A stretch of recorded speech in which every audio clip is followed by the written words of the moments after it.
যারা স্কুলে বসে ক্লাস নেওয়ার কথা তারা রাস্তার ধারে বসে আছে। পশ্চিমবাংলার শিক্ষা ব্যবস্থা কোথায় যাচ্ছে বুঝতে পেরেছেন।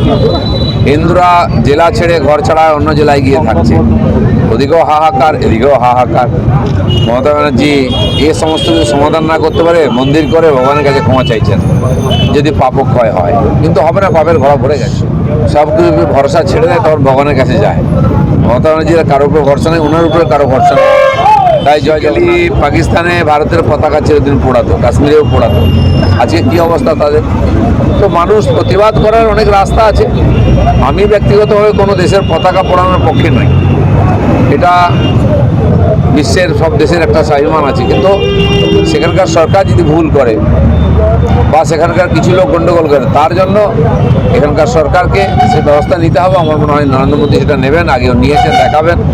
তো সেই জন্য যেমন কারো কুশপুত্তলিকা দাহ করা, আমরা বেসিক্যালি করি না এটা। আমি তো পশ্চিমবাংলায় মন্ত্রীকে দেখেছি মোদীজির কুশপুত্তলিকা দাহ করতে। নৈতিক দিক দিয়ে আমি এটা ঠিক মনে করি না। তো সেই জন্য একটা দেশ অপরাধ করেছে, সেই হিংসার সঙ্গে আছে, টেরোরিজমের সঙ্গে আছে, তারা দুনিয়া তার বিরুদ্ধে আছে, তাকে সাজানো হয়ে গেছে। এবার কিছু করতে হবে, সরকার শুরু করেছে। এপাশে জঙ্গিদের বাড়ি উড়িয়ে দিচ্ছে, সমস্ত পাকিস্তানের সঙ্গে সম্পর্ক ছেদ করেছে। জল যেমন আগে আমরা অন্যায় করলে গ্রামে কেউ ধূপানাপিত বন্ধ করতাম, আগে আমাদের সরকার পাকিস্তানকে জল বন্ধ করেছে। এখন সমস্ত মিডিয়া, যোগাযোগ, ব্যবসা বন্ধ করে দিচ্ছে। পৃথিবীর থেকে তাকে আলাদা করতে হবে। আর দুনিয়ার সমস্ত দেশ নরেন্দ্র মোদীকে সাপোর্ট করেছে, আপনি যা করবেন ঠিক, ভারতের সঙ্গে আছে।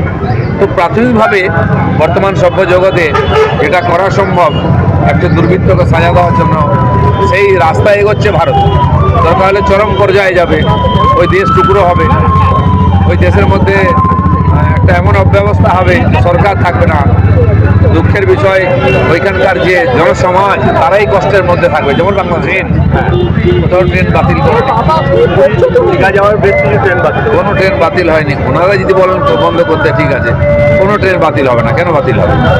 শিডিউল কোথাও চেঞ্জ হয়নি। ওনারা মিথ্যা প্রচার করছেন। যেমন জগন্নাথ দেব ভেসে এসছেন বলে একটা ভাঙা মূর্তি নিয়ে এসে দেখাচ্ছেন। দুজনকে ইমামদের সম্মেলনে দুটো ওদের পার্টির মস্তানকে সাধু সাজিয়ে নিয়ে গেছে।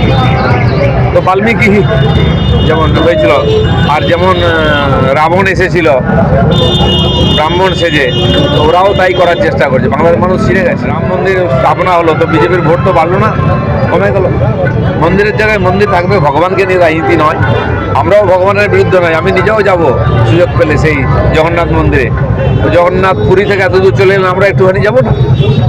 মমতা ব্যানার্জি ভাবছেন যে জগন্নাথের নাম করে বৈতরণী পার হবে, সেটা হবে না। জগন্নাথ হচ্ছেন জগতের নাথ, সব তার নখদর্পণে আছে। আর জগন্নাথের বৈশিষ্ট্য হচ্ছে তার চোখ আছে বড় বড়, হাত নেই, পা নেই, মানে সব দেখেন, উনি সব দেখছেন। পাপ তাপের ঘোড়া ভরে গেছে।